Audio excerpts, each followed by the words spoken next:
ইবতেদায়ী শিক্ষকদের ভোকা মিছিলে পুলিশের জলকামান নিক্ষেপ। হাসিনার প্লট দুর্নীতি, সাবেক রাজউক সদস্য খুরশিদের আত্মসমর্পণ। নির্বাচনের প্রতিশ্রুতি ভাঙলে ডক্টর ইউনূসকেই দায় নিতে হবে বলেছেন মির্জা ফখরুল। মেট্রো রেলে দুর্ঘটনায় নিহতদের পরিবারকে 2 কোটি টাকা ক্ষতিপূরণ দিতে রুল। ঐক্যমত্য কমিশন ও সরকারের বিভিন্ন কর্মকাণ্ডে বিএনপি হতাশ বলেছেন সালাউদ্দিন। মালয়েশিয়ার পর এবার জাপানে গিয়েও নাচলেন যুক্তরাষ্ট্রের প্রেসিডেন্ট ডোনাল্ড ট্রাম্প।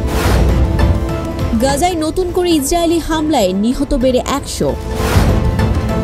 লড়াই ভালো নয়, চীনের সঙ্গে ভালো চুক্তিতে পৌঁছানোর আশা ট্রাম্পের।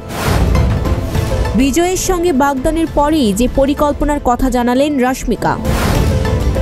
আরও টুর্নামেন্টেও শিরোপাহীন, খালি হাতে ফিরছেন রোনালদো। জিন্সের প্যান্টে থাকা ছোট পকেটটি একসময় রাখা হতো পকেট ঘড়ির জন্য।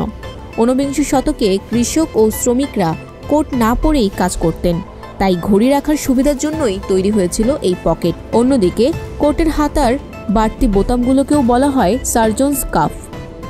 আগে চিকিৎসকেরা স্যুট পরে রোগী দেখতেন আর হাত ধোয়ার সময় আস্তিন গুটিয়ে নিতে বোতাম খুলতেন। এখন আর সেই বোতাম খোলা যায় না, তবে ইতিহাসের স্মারক হিসেবে তা ফ্যাশনের অংশ হয়ে আছে, আভিজাত্যের প্রতীক হয়ে।